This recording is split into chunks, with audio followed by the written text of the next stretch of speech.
Well, hello everyone. Welcome in once again to another rockin' awesome night here at the Six Screens up in Boston. Well, we really appreciate all the folks that have been coming in tonight.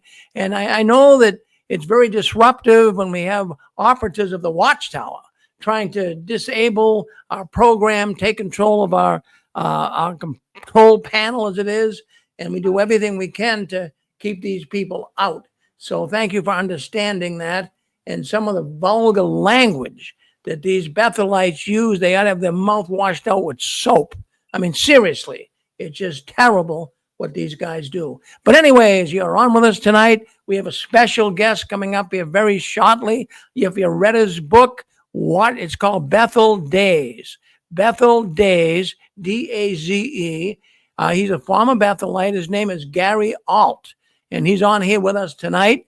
And Gary's going to give us a little rundown of a brand new book that he has out. So we'll be talking to him right up front, and then later on in the program, we'll get to the news that's going on behind the curtains of the Watchtower. So hang in here with us, and before we bring Gary on, I just wanted to bring you all up to speed on what's going on up here in August. Now, in August 1st, 2nd, and 3rd, we have a convention, and everyone's invited. The tickets are free. We got just about a little over 300 people right now that are coming to the convention. So here we go. Yeah. Yeah. So see, they hate it. They hate it when we talk. All participants are muted. They hate it when we talk about the convention. See, that operative just came in. I bring up the convention. They hate it. These operatives have been told, evidently, by the powers to be at the Watchtower, disrupt these guys. The conference has been locked. The conference has been unlocked. The conference has been locked. The conference has been unlocked. Okay. The conference has been locked. The conference has been unlocked. The conference has been locked. The conference has been unlocked. The conference has been locked. All participants are unmuted. The conference has been unlocked. The conference has been locked. The conference has been unlocked. The conference has been locked. The conference has been unlocked. The conference has been locked. All right, folks. Has been unlocked. The conference has been locked. All participants are muted, and they can unmute themselves. The conference has been unlocked. All participants are on hold. The conference has been locked. The conference has been unlocked. The conference has been locked. The conference has been unlocked. The conference has been locked. All participants are muted, and they... All right, friends, we're going to stop it right there. If you're listening in, these are operatives. You're on YouTube right now. You're on Facebook listening in. Sorry that we have to kind of disconnect a telephone line at this point. But if you're on YouTube and Facebook, that's the place to listen in. And what we have going on here tonight is a problem. We mentioned the convention. The two programs before us, we mentioned the convention that we have taken place up here, the ex-witness convention. And all of a sudden, the Bethelites come in, the operatives come in. They do not want us to have this convention. These are not jokesters. These are not people that are playing around. These are well-trained people that know how to hack into a system. These are people that have been given orders to slow down the Six Screens of the Watchtower programming. So let's just let it go for that. We might open the lines in a few minutes, but we'll see what happens. But right now, I don't know if people can hear me or not. If they can, that's fine. Just stay with us if you are. So anyways, Susan, if you can hear me, just tap on the wall if you would. If you can hear me, Susan. Because what it is here, I got a number of computer screens, but I'm not sure what's going on. But anyways, we're on YouTube, we're on Facebook. Let's bring Gary on. And then after Gary, we will get back into our program talking about the convention and what have you. But let's bring Gary Alt on right now. As we say, Gary is a former Bethelite. He's going to be speaking at our convention that we got coming up. Let's bring Gary on. Hello, Gary. Hi, how you doing? Doing good tonight, Gary. Good to have you with us. I know we talked this week, and obviously you have some things to share with us. You mentioned that you have a new book that's in the making, and that really it fascinates me. I think it's really great that you can take the opportunity and the time to do that. A lot of people can't. So I give you credit for doing that, Gary. And what I wanted to also say is this is your second book, right? Well, actually, I've got three or four, depending on how you count them, plus one that I contributed a short story to. But I did the Bethel Days book just about maybe 2 years ago or something, and so this is my latest one. The one called Scapegoat, I guess, is the one you want to talk about. Yeah, well, actually, the Bethel Days book, I know about that one. I've gone through a good part of it. And of course, it's your true story of how you Yeah, became a Jehovah's Witness at the yeah, age of 15 and how you became a member of the World Headquarters family. Of course, right, that's what we call Bethel. And that, of course, was in the 1980s, and that was back in Brooklyn. But right. a lot of people have read that book and have even brought it up here on the six screens. So give us a little idea, Gary, on the information that you have and why you want to share it with really the world. Well, what is it that Yeah. you really want to share? Yeah, go ahead. Well, it goes back to I wrote another couple of things. I wrote a novel based on 4 years of my life when I was first leaving the organization, and I remember somebody, a good friend, not a witness or an ex-witness, saying that you should really write something about your time at the place you call Bethel, and I didn't really think that I had much to say until, I don't know, several years ago, whatever it was. I thought, what if I just focused on my interactions with all of the governing body members and other heavies, as we call them at Bethel, because I knew every single one of those guys. There were 15 of them when I went there in the early '80s, and so I just decided to write not about speculation or about things I've heard or rumors or anything like that, or things that might be fact, but to me they're rumors because I don't know any better. I just decided to write about my actual interactions, actual conversations, sometimes just observations, but most often actual interactions with these men. And that's what I did. My motive was just to tell the true story the only way I know it. I mean, I've heard other things about the same men I wrote about that, if they're true, make it look even worse than they already do. But I'm not going to write about something I can't confirm. So my motive was just to show the truth about what I know. And in some cases, it's not that bad a story. There are a couple of men that were on the governing body at that time that I really have a lot of admiration for, which sounds strange, but because I think that they were just as fooled as I was. As Ray Franz once said, they're all victims of victims because their mothers and their fathers brought them up, and they were kind of stuck. But then there are others that are clearly, some of the things that we see nowadays, like the lax attitude toward pedophilia. When there was a lax attitude in the way to deal with it, not about the fact itself, but about how to deal with it. Those are definite results of personalities on the governing body and how they carried things out and made rules that they're kind of stuck with now. So I thought I'd juxtapose stories that are nice stories, you might say, with stories that are not so nice, because that's all I know is what I know. So it's not necessarily to expose anybody as this or that. I'm just telling the story, and you can decide for yourself. Now, for example, there. Can you still hear me? Yep. Yep. Yeah, yeah. So just for example, I mentioned pedophilia. Well, there's a couple of guys that were on the governing body that are pretty well connected with it, and I can't really say for sure that this person was gay, or I can be pretty sure, but I can't really say for certainty. It's up to the reader to kind of take my data and interpret it. And even one man that you probably have heard about. I'm sure it's been on the show many times, but for Leo Greenlees, for example, he is.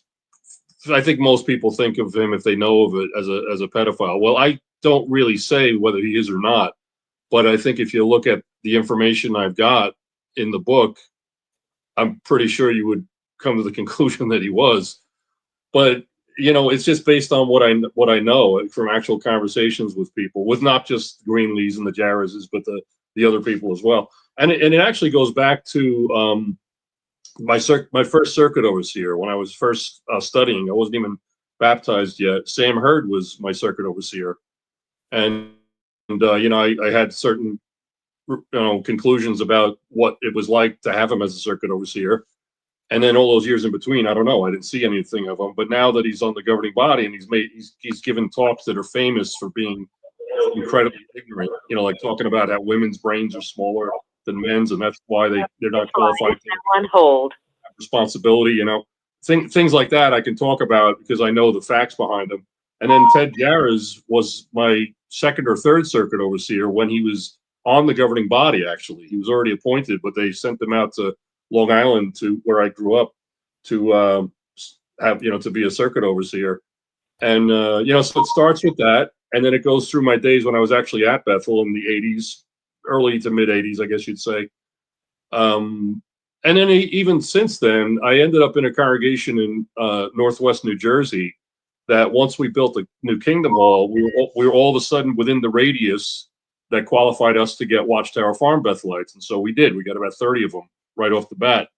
And so at some point, Garrett Lurch gave a talk in our congregation.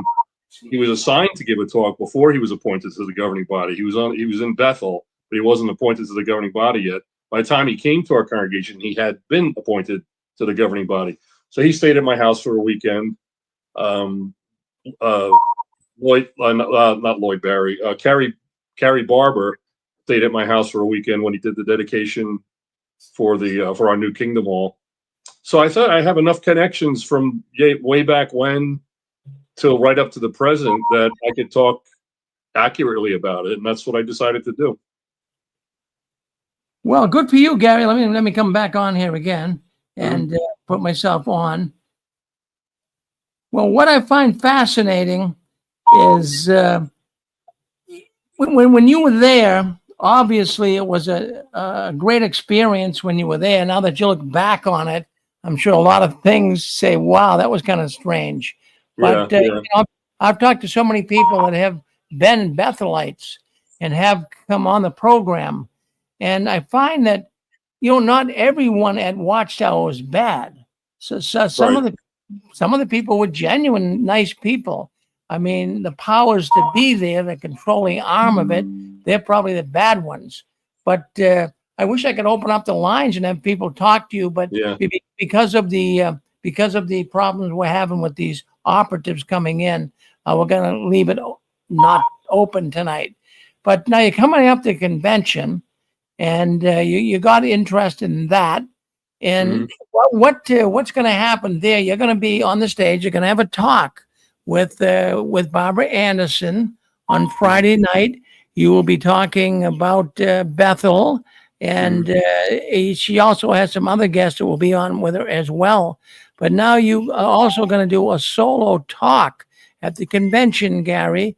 Could you tell us what you will perhaps be talking about? Yeah, this is an idea at this point. I don't have a title for it yet, but because I was also an elder, as I know you are, I think that there's not a lot of understanding about how elder bodies really operate. There are assumptions because so much is done in secrecy. There are assumptions about it that might be right, might be wrong, and I think it affects how we view our experience, because all the time you hear people saying, yeah, we weren't allowed to go to college. That was against the rules. You couldn't do that if you were a Jehovah's Witness when I grew up. Somebody else on another part of the country would say, no, that's not the way it was at all. We went to college, So there's all these things that are different, and there's actually good reason for that. I mean, in other words, a plausible, explainable reason why that happens.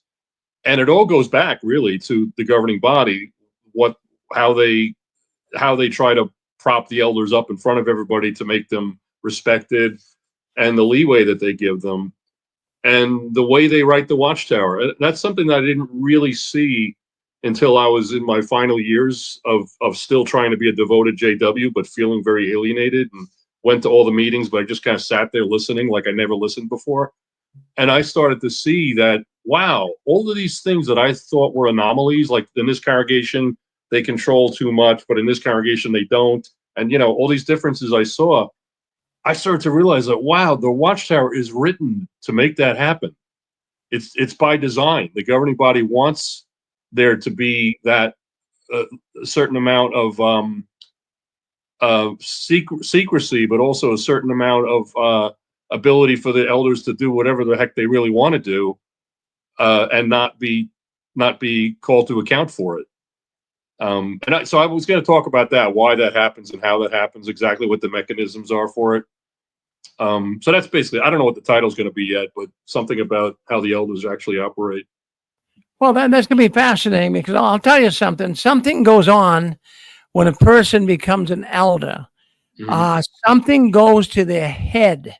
I had a man working for me years ago, and he was a ministerial servant, and he was appointed to be an elder. And the day that he was appointed, he became like a little Hitler. He never had any power in his life.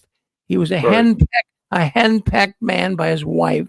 But as soon, in fact, I knew two elders like this, as soon as they were appointed, wow, did they change?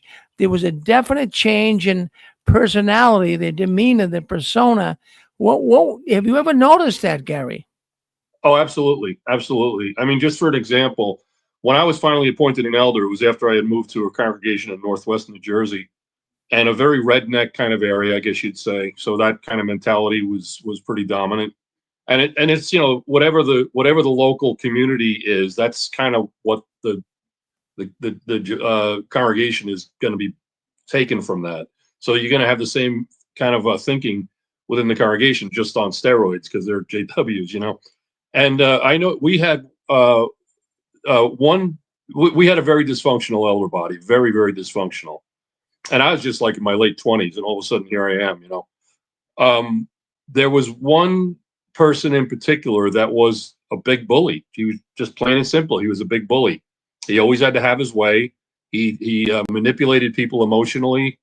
You know, on the elder body, he did that, and also as in individual cases with members of the congregation, he just practiced emotional manipulation all the time. And it's exactly what you're talking about, Rick. He had a, you know, a blue collar kind of job, like a minimum wage kind of job. I mean, he might have made a little more than that, but it was a low, no skill job that, you know, was of course a part of society. We need people to do stuff like that, to deliver the milk and stuff like that. But it's just a low skilled job. It doesn't carry a lot of prestige or dignity with it.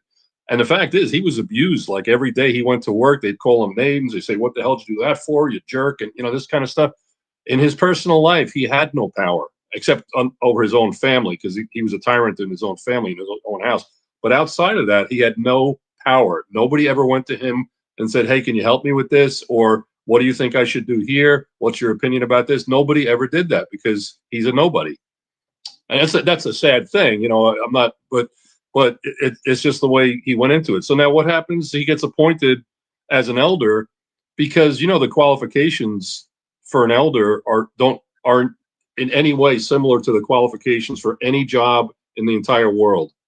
If you wanted to be the manager of a shoe store, they'd want to know, do you have management ability? How are you with people? What's your level of education? With the congregations of Jehovah's Witnesses, you don't have to have management ability or management experience or any kind of ability to deal with it. You just have to meet those qualifications that it mentions in, what is it, 1 Timothy or 2 Timothy and Titus, whatever it is, which really are almost all things that everybody's supposed to do. Like when it says not to be a drunken brawler, is it okay for anybody in the congregation to be a drunken brawler? No, of course not. So what makes the elder so special? Husband of one wife. How many people do you know in any congregation that are bigamous? None. So the qualifications mentioned in the scriptures are really not qualifications at all. And these guys, like the bully I'm talking about, had no real qualifications, no management skills, no leadership skills, nothing. All of a sudden, he is an important guy, a buckety muck, whatever you want to call it, in the congregation. So what does he do? He bullies the congregation. He wants everybody to know that he's in charge, and you have to respect me. And that's a disaster, just like this guy you were talking about. It's a recipe for a disaster. It happens all the time. And he's a bully among the elder body too, because we're supposed to be unified, as they say. They use the word unity incorrectly. And we're supposed to maintain confidentiality. And all that adds up to is if you have a bully or a couple of bullies or a power block that turns into a bully, there's no way to deal with it, because you're supposed to be unified in that you're not going to argue with this person. You're just going to yield. You have to yield. Well, the bully's not yielding. He's being a bully, but nobody recognizes it as such. The circuit overseer doesn't recognize it. The service department doesn't know what's happening. You just have this bully that's running things, and everybody kind of cows to him in the name of unity and confidentiality. So it's their own doctrines working against them, and that's kind of how it happens. That's not even touching the surface of what I'm going to talk about at the convention, but it's so true what you just said about that person that you observed. Oh yeah, yeah. They become like little Hitlers. Right. It really is a change. And even I started a company years ago and had witnesses mostly working for me. And even when he was appointed to the elder, boy, witnesses were coming to me that were working with me and said, geez, Rick, what happened to him? Boy, has he changed. People noticed it. And then another man that I knew, well, I studied the Bible. My former wife and I studied the Bible with his wife. And his wife kept saying, boy, I sure wish my husband would come in the truth. And so finally, she talked him into studying with me. So I studied with him, and he came into the so-called truth. And boy, this guy, he really changed. Like, in fact, it actually caused a divorce in his family. As soon as he became the powerful, controlling elder, he really put his wife in her place. And he kept saying to her, I am now appointed elder. I have authority over my wife. And he was never like that. But all of a sudden, he started being the big dictator. And it got to the point when I went even to visit them that she wouldn't even travel to the meetings with him. She said, you go, I'll drive in my own car. And then they got divorced over the whole thing. So I'm even wondering, if that's happened before in the world of the Jehovah's Witness, that the man becomes an elder and the marriage breaks up. That's very possible. This has happened more than once, Yeah, it is possible. But I mean, the thing is, it's hard to know because of the extent that their confidentiality doctrine goes to. Like, how's anybody going to know if a marriage could be miserable, absolutely miserable, but never end because they don't think it's proper to end the marriage, and the woman just buys this whole head of the household garbage, and feels she has to be subservient, and it's going to hurt Jehovah's name if I say anything about my husband. So they could have a miserable marriage for decades, and maybe people might not even know it because, hey, he's up there giving talks. He's a great guy, right? And his wife, look how submissive she is. Isn't that a marvelous couple? They don't see the reality. They just see the show that Jehovah's Witnesses know how to put on. That's all they really see. Or you can get somebody like you're talking about that it just ends. And who's going to say, well, it's because if it ends with the husband still being an elder or still being respected in the congregation, and the wife just like leaving because she can't take it anymore, the story's going to turn on her as the bad person, because they see the elder every day, and he's going to tell them what his half the story, and they're never going to hear her half, and she's not talking to anybody. Or it could be the other way around. The husband leaves, and he's all of a sudden across the country. They're going to believe any kind of nonsense that the wife makes up. It's just whoever tells the story and whoever's sitting in the seat in the Kingdom Hall and going out in the field service, if they still do that anymore. That's the one that wins the argument, and the other person's painted as a bad guy. So I don't even know if you would know if there's a case like that where, like, an elder, I call it Napoleon syndrome, where he's a small person, maybe not literally height wise, but he's a small person in the world, and all of a sudden he's appointed to this big hairy position, and he's like, I'm important, and it goes to his head. Yeah, that could definitely mess up a marriage for sure. Well, Gary, it's so funny you say that because the two that I knew, the one that worked for me, he was a very small man, and also the other man that I studied with was very small, and they never had any power or control in their life. They Hmm. never did. I could see them that they were kind of timid and shy, and not really that outspoken. And as soon as they became an elder, my goodness, they Yeah. they were like little dictators. Now, I'm not exaggerating. I mean, this really No. was the case. Very noticeable, you know? Yeah, it's true. And I mean, the Yeah. same thing. The same thing can happen in the world, and I've seen it where a person has nothing to do with Jehovah's Witnesses, never had any success, any kind of position, any respect, and all of a sudden he becomes manager of something, and he kind of goes crazy. But the difference is that the JWs appoint this man over an entire congregation of maybe 100 people, and then he'll be on the circuit assembly program or something like that. They give him a license to kill, basically. Like nothing else. He's not just the manager of the department where he works. He's a terror to everybody. That's the difference, because they take somebody with almost no skills and never got any respect. And not to say that it's only people with no skills that would end up like that, but the point is that he has no power in his own world. He's a small person, and now all of a sudden he's this big shot in this really small finite group of people that look up to him just because he has a position, and they're supposed to look up to him. And woe is you if you ever voice any criticism for it. So Well, you it's a got to, and I'm thinking, Gary, too, is uh, if a person is given this in the Watchtower, especially. I mean, they have control over everything. They control people's lives from the cradle to the grave.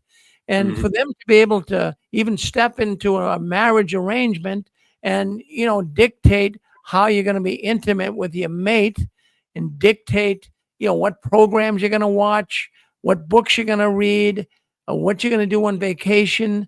Boy, that's a lot of control for a person to have.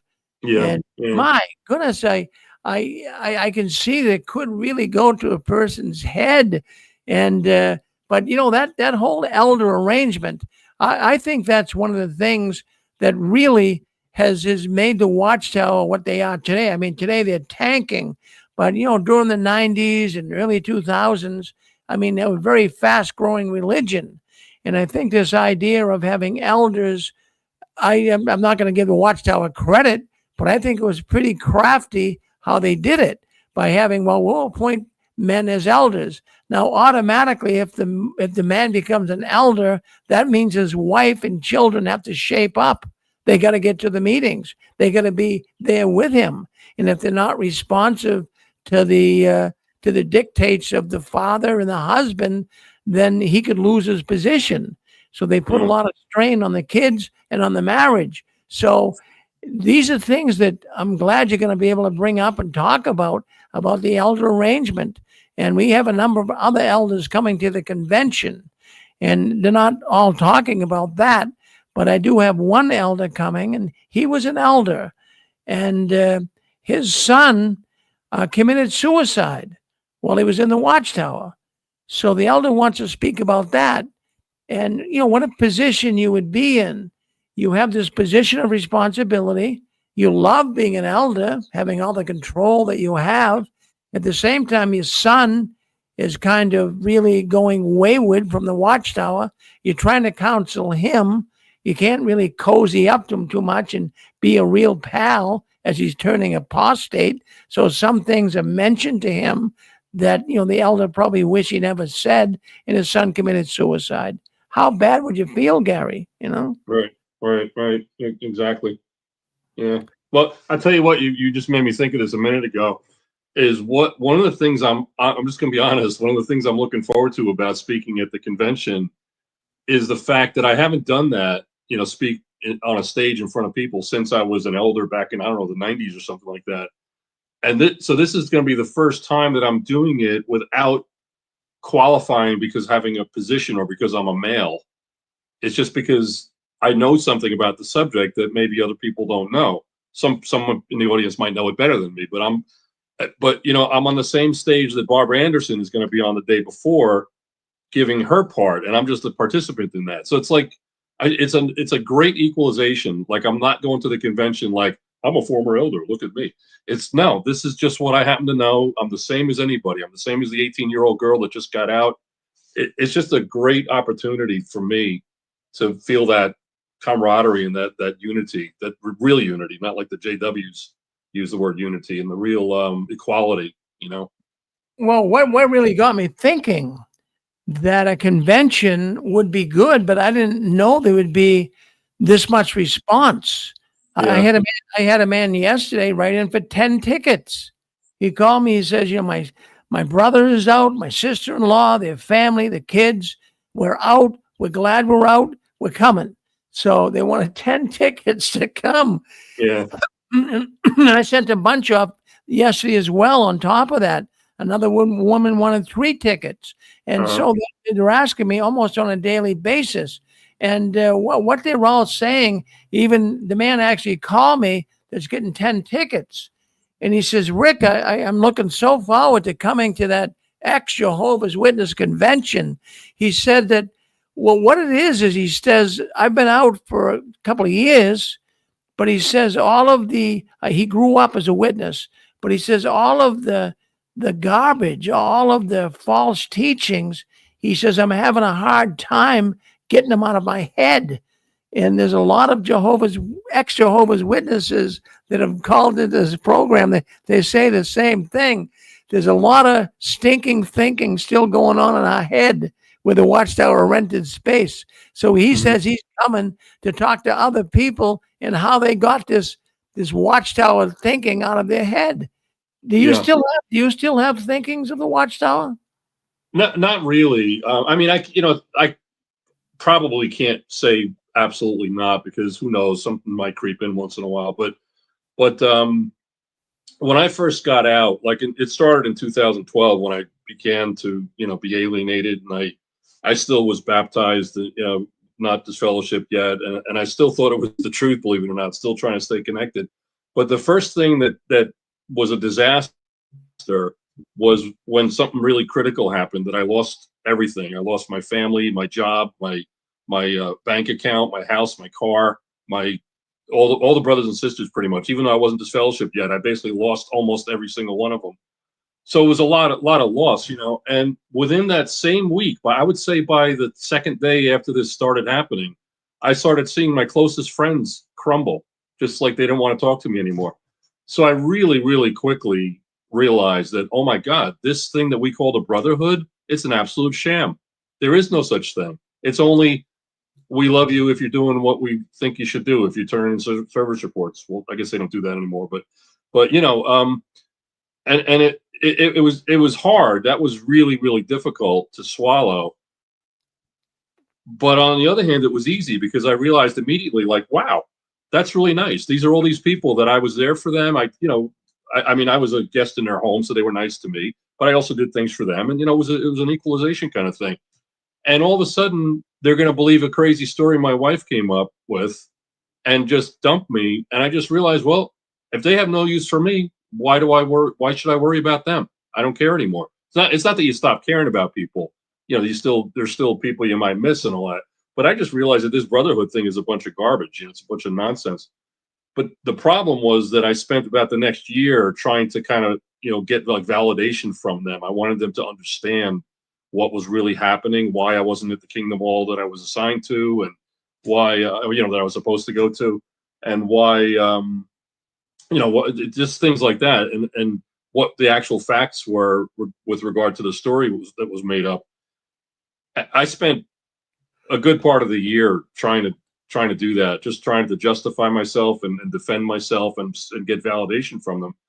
That was the hardest part. When I finally realized that is a big waste of time, that was just a dumb thing to do. I guess I had to do it to learn my lesson, but it was just dumb. I mean, on my part, I'm not calling anybody dumb that might do the same thing, but for me, it was dumb. I just realized, like, there's no sense worrying about this at all. And then when I finally, a year or two later, I finally did an actual study of the doctrines and some of the history of the Watchtower organization. and it started to peel it back one thing at a time. And I finally got to the point where I said, you know what, enough's enough. I maybe I figured out maybe 30 or 40% of their beliefs are wrong. I don't care about the other 50 or 60 or 70%. It doesn't matter. I just know they don't have the truth. So I just disconnected very quickly and said, I don't care. I don't go to jw.org. I don't read their magazines to prove them wrong. I have a life to live. So I'm not spending any time really trying to refute their teachings with somebody. I know there are people that do that, and I applaud them. It's great that they do that because they're helping newly out people or people that are trying to get out. But for me, it's like I don't have any connection, whatever. I don't think it affects my thinking in any way. I mean, it might help the fact that I was 15, 16 years old when I came in, and I had a life outside in the so-called world. That might help a little bit, but no, I don't really think about it really hardly at all. Yeah, well, my wife years ago, about 10 years ago, I gave her a position here to Six Screens to have a hotline telephone number, which we had, and people could call in without being live on the radio or on the the YouTube. So they wanted to just talk to someone without being public. So my wife actually took on the position of the Six Screens hotline. And she was getting some days upwards of 10 calls a day. And the number one reason why they said they were leaving the Watchtower was because of a lack of love. And just like you said, they say, well, we're the most loving organization on the planet. Everywhere you go, people love you. You could go to United Kingdom, you could go anywhere, and all the congregations are the same. But she had more people calling in and saying, I left that organization because of a lack of love. And that's the truth, Gary. People are treated, many of them, like dirt. Some of the people call into this program. I can't, sometimes when I first started this 20 years ago, I really thought these people were making it up. I said, geez, I hope they're not trying to pull the wool over my eyes. And I really didn't believe them at first. It's kind of like Bill Bowen with the Silent Lambs. When I first started, getting on the Silent Lambs website, years ago, 15, 20 years ago, I'm saying there can't be that many people molested. Geez, I hope Bill is being upfront with us here.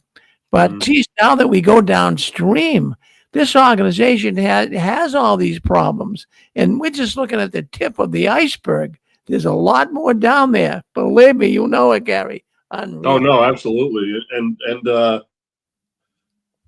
I remember when I was still in, and it was like torture, really, the way the elders were treating me, because I really wanted answers, like why they didn't want to use me again or something like that, whatever it was. And the stuff that they were telling me was just like, it was torture, because, if you're an active JW, you're concerned with your relationship with Jehovah is probably the most important thing. And they made me feel like I don't belong anywhere, like I'm not going to be in the new system anywhere anyway. So that affected how I felt, and I still went to all the meetings, but I had a very hard time fitting in. So what a circuit overseer said to me? He says, Gary, it seems like you don't know how to deal with disappointment. And I thought, disappointment? He just took all of this stuff I was experiencing and just ground it up and put it through a funnel and said, this little speck, this is the disappointment that Gary has, that he's grumbling about. Absolutely no regard for what was really going on. And you know how they would spin that. You've probably heard this as many times as I have from within the organization. When somebody leaves because of, being hurt and seeing the lack of love, that's spun as, well, they just left because of a personal difference with somebody. They just couldn't handle it. They left because of a small problem. We know the organization's not perfect, but they left because of some imperfection between them and another person. They just minimize it and devalue you so much, where your feelings and your own experience mean nothing. And I believed that back when I was in. I'd be like, wow, that's why so-and-so left. Wow, what a shame. What's the matter with them? I hope they get their act together. But when you're out and you look back and you realize that I think a very, very large majority, probably almost 99% do not leave because of a doctrinal question. It's because of being mistreated, because their own personal experience became so intolerable that it finally made them realize, like, wow, this isn't just a matter of imperfection. This organization sucks. You know, I mean, it's as simple as that. And then you don't want to see it to happen to other people either. But you can't really do much about that. You can't, just start extracting people from the organization and say you got to leave. But no, it's really true what you say.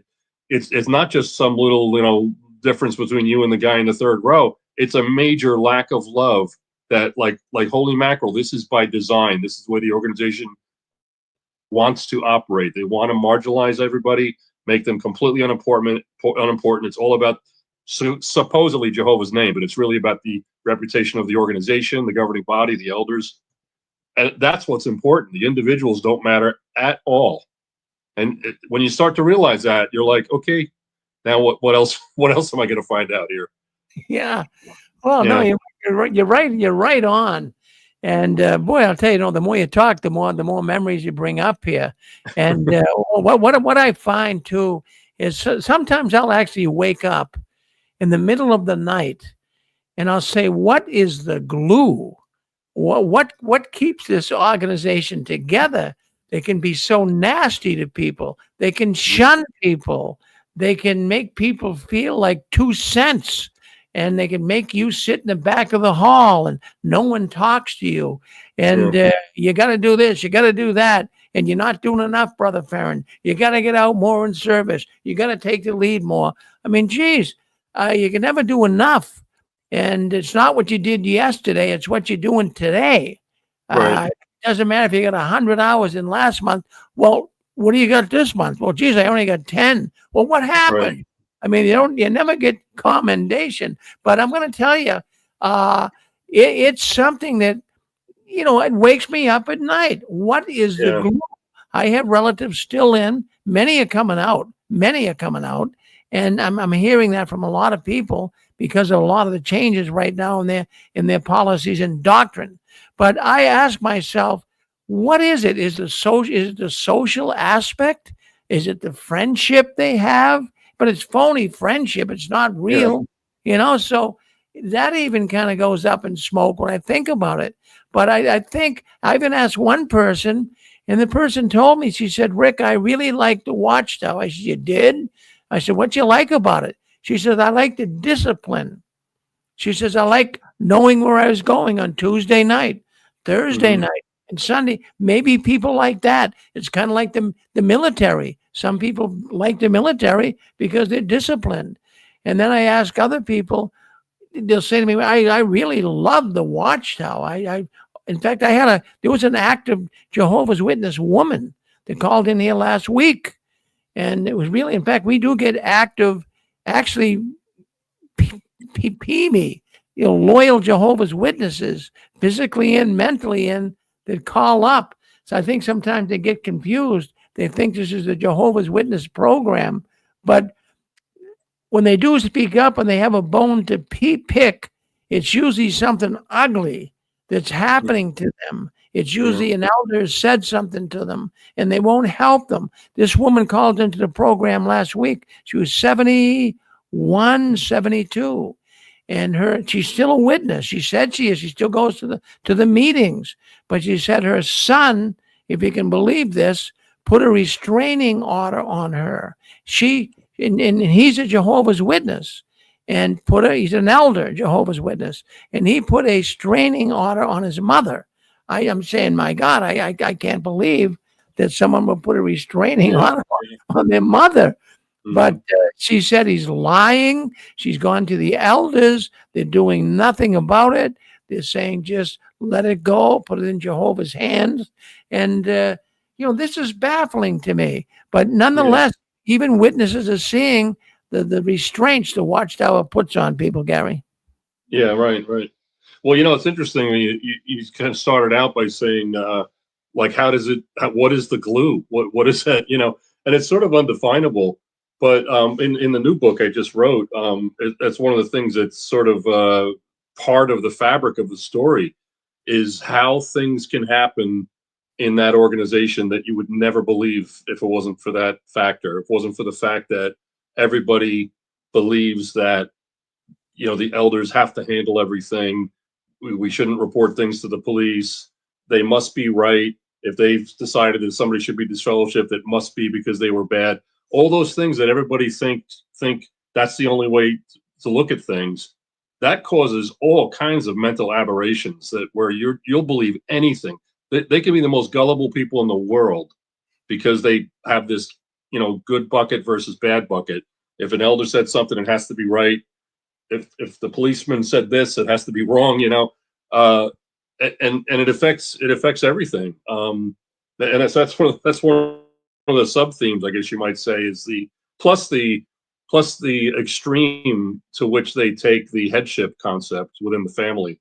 How, you know, just as anybody in the congregation would never want to speak ill of the elders, well, the wife better not, you know, she better, you know, bow to her husband. I mean, that's just the way it is. And that can hurt the family. It can hurt not just her self-esteem and everything, but it's just such a, there's so many things that you would never believe unless you really understood the way Jehovah's Witnesses operate.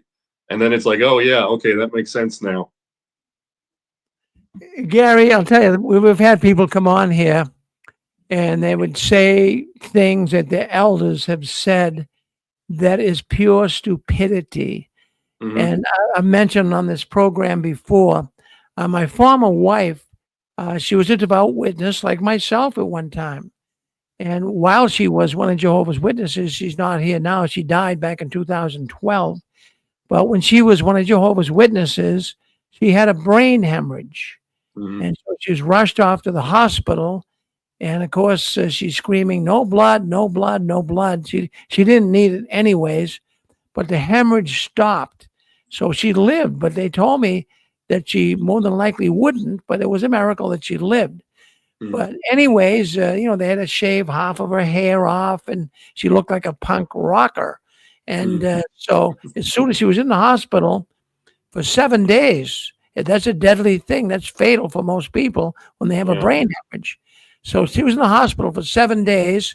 And then, you know, one of the first things she wanted to do when she got a little bit better is go to the meetings.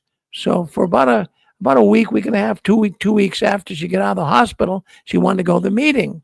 So I took her to the meeting, and an elder, if you can believe this, came up to her. Oh, Inez, I was so glad to see you here. You know, we were going to send you flowers, but we didn't think you were going to make it. Can you Wow. imagine?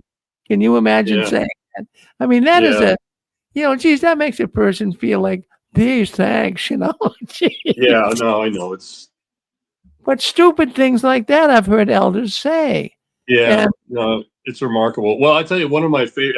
I think I mentioned this in the Bethel Days book, but one of my favorite evidences that there were guys on the governing body when I was still in that just didn't know how to think. They just always said dumb things. And this one is about Anthony Morris, who I know is not on the governing body anymore. But I remember when they first did away with the book study arrangement, and then they down the line they came up with the idea of having family, what do they call it, family worship night. They actually those two things actually weren't connected, but they spun it like that was the plan all along. That was a big lie. But anyway, so the family worship night gets to be a thing, and all of a sudden that's all we're talking about is family worship. How do you do family worship? What do you do on your family worship night? Big deal. So Anthony Morris gets up in front of, I don't even know if it was a circuit assembly or what it was, but he actually said, anybody that's not taking full advantage of family worship night is not going to be prepared for Armageddon. And I'm still in good standing, baptized brother, you know, not an elder or anything like that. And I'm thinking, I wonder how sister over there in row 2 feels about that statement, because her worldly husband does not allow her to even have a Bible in the house, let alone teach the kids anything. So she's not doing family worship night. I guess she's just not going to survive Armageddon. Oh, well. I mean, what kind of an idiot says something like that, you know? And I yeah, just start, I think that's what happens when you have guys that don't really have any qualification for leadership, but they put him in that role because I don't know, because he was a faithful regular pioneer or circuit overseer or whatever the heck he was. He has no ability to speak to anybody in an intelligent way. And he said stupid things like that all the time. Of course, he's gone now, but It's just like it's all the way up to at the top that you hear these really really dumb things. Oh Well, yeah, one of no, yeah, it's true. Yeah. one of my favorites is when I was still an elder actually, and we got a letter. I don't remember if it was from the governing body or the service department. Probably was the service department. Um, but it basically said something about every judicial case should be done at that first hearing. You know, like that one meeting that we say, okay, sister so and so, we need to meet with you, three brothers, and this is going to be a judicial meeting.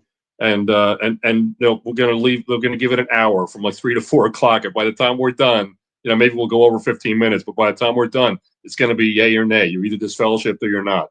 That's it. You have to make that decision on that occasion. So what does that mean when you're talking about somebody that's in front of you because he's an alcoholic and he's getting drunk all the time? You want this guy within an hour to be sufficiently repentant and just vow to never touch another drink ever inside of an hour, and you're just gonna be. It's like that.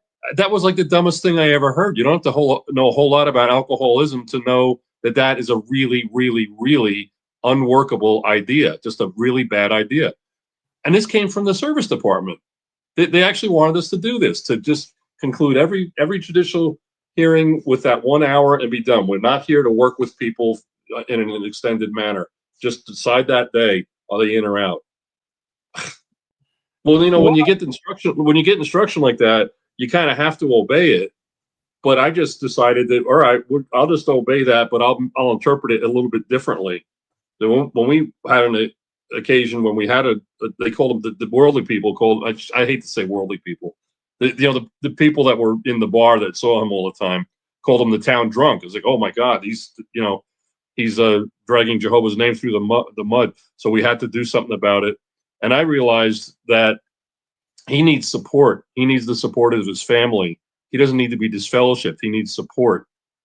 Well, how are we going to do that? We just got this letter from the service department saying not to do that. So I just said, guys, and I was probably 28 years old. I was a brand new elder. I just said, guys, I have an idea. He was only reinstated fairly recently. He had been disfellowshipped before for several years. And I said, I think he might be one of these guys that just doesn't even know the truth anymore. Doesn't even know what he's supposed to believe anymore. So how about this? How about if I have a Bible study with him and we'll see how that goes? Well, they agreed to that. And that had the effect of making the official decision that he was not going to be disfellowshipped. And that would, maybe that would come up at a later date, but he was not going to be disfellowshipped. And I was like, wow, I just breathed a big sigh of relief. And that's what I did. I went over his house every week to have a Bible study every week, but it really wasn't a Bible study. It was just the two of us talking about stuff. And I'm just cheering him on every time he put a red X on the calendar for another day he didn't have a drink. I was so proud of this guy, and because he was doing such a great job. But if it was up to them, those red X's wouldn't have been on his calendar. He would have been right back in the bar, because you can't decide within an hour that you're going to stop drinking forever and make that work without having seizures and things, But it's just like, how dumb. I mean, they just don't know anything about the subject they're talking about. So I don't know. It comes from the top down. Well, I have to agree with you. Years ago, I moved back from Florida, and we were witnesses at the time, and moved back to Florida until we found a place to live. We lived with a Jehovah's Witness family, and the Jehovah's Witness family seemed like a good family. But when we were there, the sister told us that her husband was a pedophile, and we were shocked.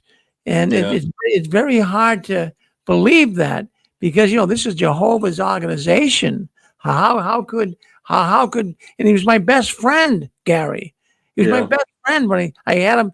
He was my best friend in Massachusetts, and even talked to him when I moved down to Florida on the phone, and we moved back. And at first I couldn't believe it when the wife told me that her husband, he's a pedophile. Yeah.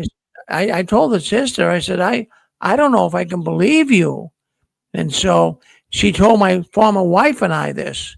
So I said to my former wife, I said, he's not a pedophile. He's not. He certainly doesn't look like one. And then my wife says, well, what's up? I mean, you picture a pedophile in a long trench coat or something walking around a schoolyard, right? Yeah, But yeah. but you never know that in the congregation, geez, you could have a pedophile sitting right next to you and don't even know it.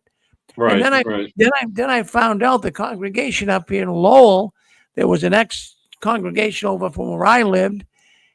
They had five pedophiles in there at the same time. Wow. One was actually Wow. written up in the paper. So, Bill Bowen used to say it's a pedophile paradise. Well, Gary, you got a lot of information. We're looking forward to you coming to the convention. Yeah, Uh, thanks. so you'll be giving a couple of talks there, and get Gary's book now. The Bethel Days, that's on Amazon, right, Gary? Right. So you can order that right now. You want to learn about Bethel? You want to hear what Gary has to say about it?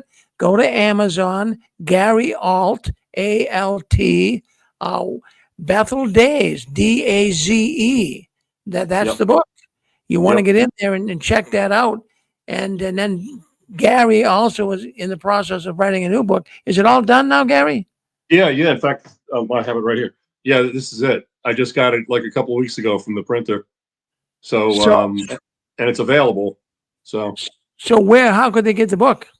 well, the best place to go is it's called Book Baby, one word, but you have to go to store.bookbaby.com. Store.bookbaby.com, and then just look for this title, Scapegoat. I think they have a bunch of titles that'll show up in the search results, but the first one is going to be mine. So just look for this cover, something like that, with the guy with the fake mustache. Yeah, keep pulling up, keep holding it up. I'm gonna put you on solo Yeah. layout here. There you go, so you can see the book. Get the book, really, because hey, you can learn a lot if you guys are just wiggling your way out of the Watchtower. I mean, there's a lot of books out there, but we got a man here that he's a former Bethelite. He's a straight-laced man, and you're gonna get some information you probably never heard before. So go ahead and get the book. Well, Gary, I'll Yeah. tell you what. I am looking forward to meeting you in person. Never did, but looking Yeah. forward to meeting you in person in August. And I want to thank you very much for coming on our program tonight. Thank you, Gary. Yeah, thank you. And I wish we had the telephone lines open. Very seldom have we not had this, but I'm sure people would have had a lot of questions. But you can talk to them at the convention. Gary, you have a good night. Keep waving that flag of victory. That's Gary. Okay, thanks. Alrighty, so that's Gary. Well, anyways, we are having a good time here tonight. It's good, always good to have a guest. Don't you love it when a guest comes on? Don't you love it that we can have people come on and tell us about their story and how the Watchtower has been somewhat part of their life? In this case, for Gary, many years, as well as myself. Well, anyways, we have no telephone line tonight. Usually we have people calling in. We put it on hold tonight. We're changing a bunch of security so that we won't have these hackers. I'm working with the conference people and trying to get it so that we can have it in peace without people coming in and creating problems. But anyways, to bring us up to speed, we'll spend some more time here together tonight. We won't have people calling in, but I can tell you some of the things that I came across in the Jehovah's Witness world this week, and some of the things that made sense to me, and I want to discuss with you. And it has to do with the news. And I saw something that came across this week on the Watchtower for March, the Watchtower edition, study edition, and it's talking about. Well, I'm seeing a different stance or a different position the Watchtower is taking on retirement. Now, I'm 76 years old. I'll be 77 next month. And, I'm getting up there in years. And fortunately, I never listened entirely to the Watchtower. They wouldn't want you to do anything. They never talked about saving for retirement. They always told you Armageddon was coming. So it'd be kind of like rearranging the furniture on the Titanic. That's basically what they would say. Why plan on retiring when Armageddon is coming? It's a waste of time and money. Why get a good career? Well, I didn't listen to them, so I was able to go out and start my own business, and I was able to do pretty good. So consequently, I didn't listen to the Watchtower advice, but there's many people listening to this program tonight that have had, well, right now they're my age, they're baby boomers, and they're saying, man, the Watchtower's got me in a financial pickle here. I don't have the same, youth I had when I was younger. What happens? It becomes a time in all of our lives where we simply can't work like we used to. And the Watchtower didn't really say that we would get to be old. As a matter of fact, when I first got married, many witnesses were saying to me, Rick, your children will never go to school. I have children in their late 50s, for goodness sakes. So, what a crock of baloney when you stop and think about it. But anyways, we're getting up there in years. And for those 50 and 60, you're probably noticing that you don't have the energy you used to have. And that's why they have retirement programs, even in the United States for people with Social Security. But as far as the Watchtower ever saying, hey, Rick, or hey, brother, you really should think about retiring. Put your money in a 401k plan or some retirement plan, or maybe you want to invest some money. Never did we ever hear anything like that. So now we have monumental issues with a lot of Jehovah's Witnesses not having the money in retirement. And then that's why I wanted to bring you to the March 2025 Watchtower. And they're talking about retirement. And I found this very fascinating because all my years of being in the Watchtower organization, I never remember an article actually encouraging you to put money away for retirement. So there's a lot of things that are going through my head when I see this article. But let me just give you a little rundown here so that you have an idea what was gaining my attention. It says here in the article, I'm reading it verbatim. It's the March 2025 Watchtower, page 29. It says, our trust in Jehovah's hand could also be tested as we consider what our situation might be like when we grow old. So we all know the Bible encourages us to go to work, right? We know that the Bible really says you have to do that, and money is a protection. But the Watchtower really never stressed to us to put money aside. And you didn't have to put a lot aside.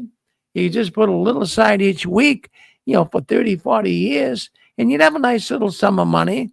But the Watchtower never told us to do that. So now what got my attention in this March 2025 Watchtower is they're telling witnesses to do it. Now, that's kind of strange, right? So they're actually telling, I'm reading this verbatim, isn't it reasonable? This is on page 29. Isn't it reasonable, as our means allow, to set something aside for the future? Now they're telling the witnesses it'd be good to set something aside from the future. This kind of has a lot of legs I could put on this story or this Watchtower article, because don't they believe Armageddon's coming in the future? They believed it 50 years ago. Why are they saying now set money aside for the future? So they must think Armageddon's not going to be here for a while, even though they tell you we're in the final days of the final days of the final days. So how can you go in both directions here? This would confuse me if I still was a witness. So money, as the Watchtower is now saying, is a measure of protection. And yes, it is. Would you rather be broke, or would you rather have a few bucks in your pocket? Well, I think you go with a few bucks in your pocket. So it says here in the Watchtower, we really have got to think about doing this. Now, I'm thinking, do they want to get do they want to get your retirement fund? Do they want you to build up money so they can take it when you die? I'm not really sure what they're what their reason for this is, but for them to come out and tell you it's best to plan for future needs, well, Armageddon's supposed to be here. This is totally, this is totally going in a direction that I've never seen the Watchtower go in before. But then again, the article, it's saying that some may fall through the cracks and not have a decent retirement fund. So it says Jehovah's loyal servants can count on his ability and his desire to satisfy their material needs. Now, they do bring that in.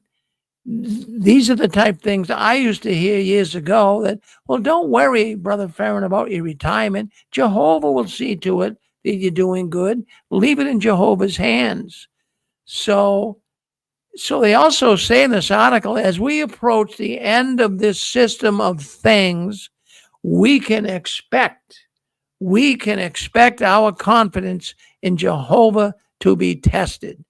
So it's going to get tougher, friends. You know it. I mean, if you're listening to the program here, we talk about the plight of the Jehovah's Witness today. Did you know many Jehovah's Witnesses, because of not being able to make a good week's pay? I'm not saying all. Some have done pretty well. But a lot of Jehovah's Witnesses right now are falling through the cracks. They are falling through the cracks financially. They weren't able to get a good job. They had a menial job, and now they're suffering the consequences of that. Have you checked the rent prices? I don't want to get into it every week here, but I live here in Massachusetts. It's very expensive to just even rent an apartment. Apartments here, for decent apartments, for a 2-bedroom apartment, you're talking starting $2,500 going up to $3,000 to $4,000 a month. So a lot of Jehovah's Witnesses, from what I gather here and information that's been coming into the 6 screens, a lot of Jehovah's Witnesses are living with one another, that they have to. They're pooling their funds together just to keep a roof over their head. And I believe the Watchtower is really coming to grips with this. I really, it's one of the reasons I think they put this article out on retirement, because I bet you they are getting tons of letters of people calling the Watchtower and saying, shame on you. You told us Armageddon was coming. We didn't save for the future. We didn't get life insurance when we could have. We didn't invest our money. We were told Armageddon was coming. So maybe they're getting people complaining. I would think that's the case. They're getting a lot of these baby boomers really going broke. And not only that, how cruel they are. We've talked about this numerous times, how cruel they are when it comes to even kicking Bethelites out. And circuit overseers, they have to leave when they're 70. And many of those guys don't have much money at all. And now what happens to them? They tell them to go back to the local congregation and they will take care of them. But that's just my thoughts on it. I wish we could open the lines, but we don't have that working here tonight. But that's just my thoughts on what the Watchtower is saying. It's way different than the past. I mean, we know what the past was. When I was a Jehovah's Witness years ago, and they'd say the end is very close. Like I said earlier, don't even plan on retiring. You'll never get there. And also, I remember them preparing for retirement. They more or less said this years ago. If you prepare for retirement, Brother Farron, you're 30 years old. If you prepare for retirement, it shows that you don't trust in Jehovah. Isn't that something? And now they're telling people, to prepare for retirement. They speak out of both sides of their mouth. No wonder why people are leaving. No wonder why they have all of these PMOs. 4 million, perhaps 4 million PMOs. They're waking up. They're smelling the coffee. And like I say, maybe the Watchtower is saying, well, why don't we get these people saving up their money, and they're getting old. They're going to die soon. And maybe they'll leave all that money to us. I'm not sure there's a nefarious motive here, but it certainly could be that. It really, really could. Geez, I hate to I hate to bring this stuff up because sometimes I don't know. But, what I do know, it was just a few years ago that the Watchtower was advising little kids to, send the Watchtower their ice cream money. Do you remember that? So what's an ice cream bar worth these days? I don't know, $2 or $3 maybe. So they wanted the children a few years ago. It's probably about 6 or 7 years now. But I remember them saying that they actually had a little video on it, that Caleb and Sophia videos on how you could take, the children could take their ice cream money and send it to the Watchtower. I mean, they'll take every dime you have. They don't care. These guys are billionaires. They're billionaires. They have deep pockets, but yet they want to take money from the kids. And that's why I'm even thinking out loud. I mean, don't take it to the bank and cash it. But could it be that they're going to take the money that they're now encouraging you to put into retirement? And so you're a 75, 80-year-old witness. You're not going to be around much longer. You're in the final innings of your life. So, I mean, would they take it when you die? I can't say that for sure. But these are just thoughts I have. So let it go with that. You guys can do with that what you want. But there's people listening to this program tonight that are saying those bums, those Jehovah's Witness bums, that Watchtower organization has me living in poverty. And if I didn't listen to them, I'd be way better off today. Well, I hope you're doing better. And I guess you're never too old, really, to put your head together and try to do the best you can. It's hard, I know, with the cost of everything. But if you're an older baby boomer listening in, and the Watchtower basically has made you financial destitute, just do what you can. Do what you can. There's ways you cut. I mean, I'm not going to get into it. I'm not going to be a financial advisor here. But there's ways to even in the later years of life to do a little better. So I wish you all can do good. The convention. I wanted to talk about this year's convention. This is a crazy convention. I'm thinking it might be the craziest regional convention to date. I mean, we know there were some crazy conventions, but this one might be taking the cake. Literally, I'm wondering, what is the Watchtower up to this year? I try to put my mindset into what are they really trying to tell the audience? What is their motive? What is the main reason they're having Jehovah's Witnesses come together for a convention? But this year's really got me baffled. I can't really see what the Watchtower is trying to accomplish with this crazy convention. Well, you're probably saying, well, Rick, why is it so crazy? Okay, I mean, I'm just, sometimes I might think differently than you do, but there's a few things that are running through my head. You could put all kinds of legs on what's going on with this convention this year, but let me just start here. We know in the last couple of years, the Watchtower has made major efforts to lighten the load. Well, I mean, you can now have a beard. The women can now wear slacks. We won't treat disfellowship people like we did. We'll cut them a little more slack. We won't send them right into a judicial meeting right away. We'll meet with them 3 or 4 times to really see if they're repentant. And if they are, we'll make sure they stay in Jehovah's organization. And even changing the word from disfellowship to being removed. So we know there's been a lot. Also an accounting of time. It's now a checkbox ministry. You're not really going to be, you got to get 10 hours a month in. You only got 5 in. You don't even have to tell them how many hours you got. It's a checkbox ministry. Just check the box. Check the box. Did you report some time this month, Brother Farron? Yes, I did. Well, just check the box.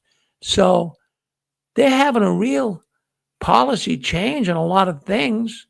So now we have the convention. So now we have the 2025 Jehovah's Witness Convention, and it's not really making sense to me. So here they just became more liberal on allowing more things, But now this convention this year, it's actually highlighting the more extreme side of Jehovah's Witnesses in regards, well, first of all, into living simple. They're really pushing and making a real effort to live simple. You want to be more pure in your life. You want to be more spiritual. You don't need a lot of material things. And I can get that. I mean, we all know that, right? You want to live as simple as you can, but not in the way the Watchtower wants you to live simple. So they're really stressing that at this convention, to live simple. And then they also, evidently, the social media is really driving the Watchtower crazy. They're having a hard time with social media. A lot of witnesses. I mean, let's face it, everywhere you go, people are on their phone. You go into a doctor's office, they don't have magazines in there anymore to read. Everybody's reading things on their phone. They know that people are getting on Facebook. They know people are getting on YouTube. They know people are getting on forums. So the Watchtower's paranoid. So they're going to have this video about a brother that is watching videos on his phone. And then all of a sudden, he sees a picture of a lady.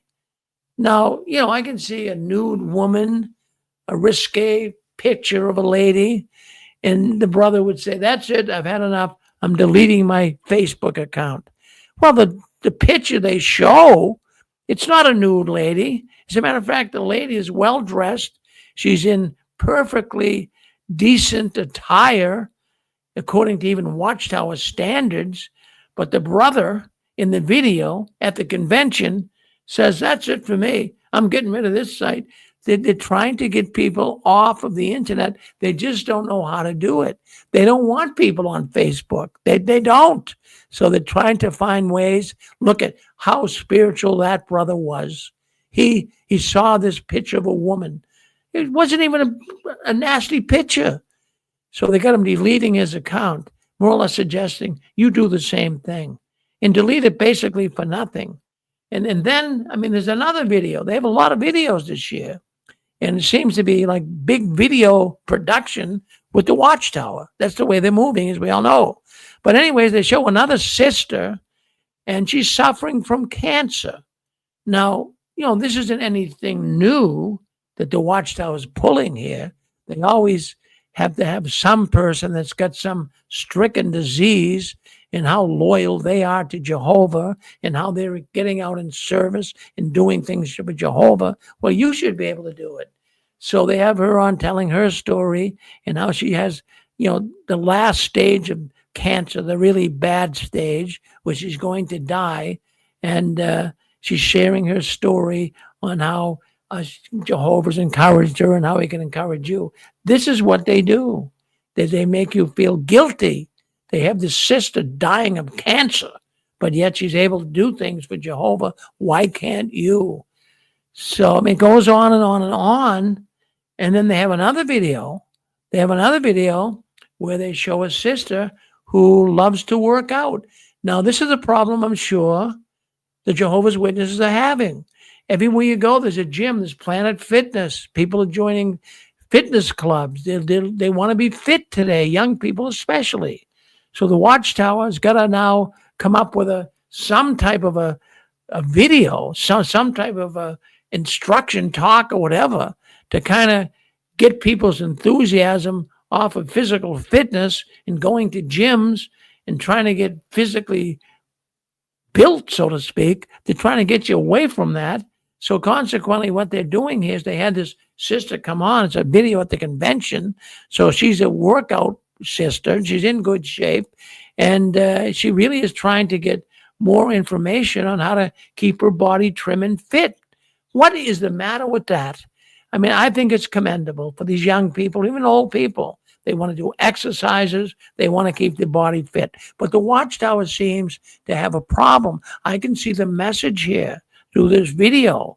So the sister who was the workout enthusiast, she wants to get more information from a fitness guru or a fitness person that has more information. So a sister in the congregation finds out that the sister who's working out is trying to do even better. And so basically she approaches the sister and tells her that Jehovah really doesn't like that. I mean, why wouldn't Jehovah like you to work out and be in good shape? Isn't your body a temple? I mean, the Bible says that. Your body's a living temple for Jehovah. But yet they're saying, it'd be best to, not get that deeply involved in fitness. Geez, anything at all that could help a person to do better in life, to feel better in life, to gain some self-esteem, to be more confident, to be more joyous, they have to destroy it. They got to put the kibosh to it. That's what the Watchtower does. And this is exactly what this convention's trying to do. On one hand, they're relaxing the policies and rules that they used to have. But now on the other hand, they come back here at this convention and geez, they're trying to really make the witnesses live a standard of life that's extreme. And the problem is maybe all the PMOs aren't going to go along with this, but I got news for you. The PMEs, those who are loyal and really in the Watchtower, their lives are going to become more cultish. That is the fact. Well, anyways, we can't do our duck game today. We can't do that because we can't have the people call in, but we'll get back to it next week. We'll have this all ironed out. Well, I wish we could say on more with you, but I wanted to share those stories with you tonight. And I hope if you're listening out there, you see scrolling across the bottom, we do have the convention. And, I don't want to beat that to death. I know you guys have heard about it.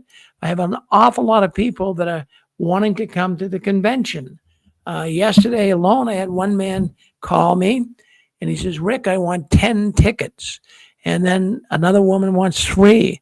Almost on a daily basis, I'm sending out tickets to people to come to the convention.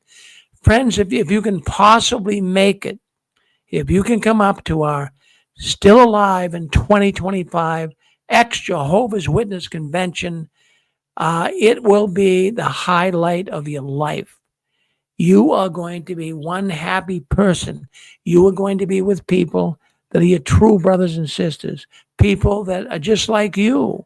They suffer from the same problems that you may be suffering from. And to be able to come and talk with them in person, and we're going to have talks. We're going to have a great time. We're going to have a three days. It's August 1st, 2nd, and 3rd. And, the tickets are free. You can write me for the ticket. Write me at jwworldnews@gmail.com. And I'll send you the tickets. And bring as many people as you can. We're going to have a great time. Saturday, we're going to meet and greet. We're going to allow people to use the microphone, tell us about why they came, give them all about 5 or 10 minutes. Then we got Barbara Anderson's going to be there in person. Gary Alt, you just heard, he was on our program before this.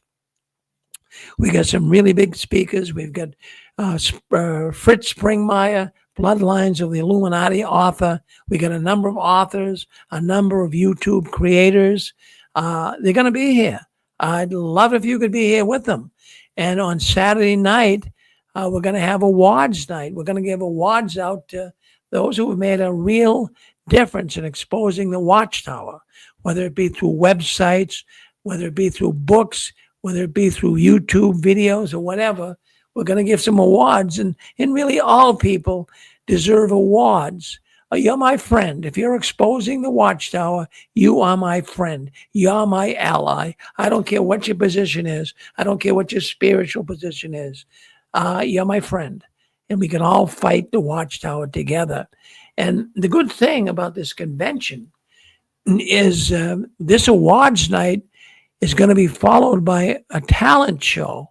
Did you enjoy talent shows when you were one of Jehovah's Witnesses? Well, we're going to have that. We're going to have a talent show. We call it Apostate's Got Talent. So if you have talent, if you can sing, if you can dance, if you're a comedian, let me know. write to me, and we will have you on stage singing. We got a number of people already lined up. As a matter of fact, we have an 8-piece band. I met with them just this week at the Hilton Hotel. They were starting to make arrangements now on the songs. We're starting to make arrangements on where they're going to play. And we are going to have one rockin' awesome night. We're going to have a little dance floor, and we're going to bring the music out, and we are going to rock the town on Saturday night. So, boy, if you can make it up here, it would be wonderful. Even come up here and spend vacation. So if you could do that, you'll find there's a lot to come here. There's a lot in Massachusetts. We got the oceans, the mountains, we got the culture, we got the history, we got it all. So if you can make it to Massachusetts, by all means, do that. Okay, so I think what we'll do, I want to say I'm very sorry that we could not have the telephone lines hooked up tonight. We're making some changes on that. We had some people earlier sabotage it, and we just could not go on doing that. So we will make it different next week. So we look forward to you guys all coming in. So we will have a 6-screen Sunday tomorrow, and it starts at 1 o'clock. Now on Sundays, our program on Sundays takes on a spiritual feel. You know, the Watchtower claims to be a Christian religion. They talk scripture. So part of what they're hiding is the scripture definitions, or the way they explain things that have become so false. So if you want to hear all about false prophecies, you want to hear about spirituality after leaving the Watchtower, join us tomorrow for 6-screen Sunday. So I know you'll find it very fascinating, beginning at 1 o'clock tomorrow. Well, friends, I want you all to keep standing tall. I don't want you to ever give in, up, or out. And never let your visions die. You all have visions, right? Never let them die. And the last one, leaving the Watchtower, please turn off the new light. We'll see you tomorrow on 6-screen Sunday.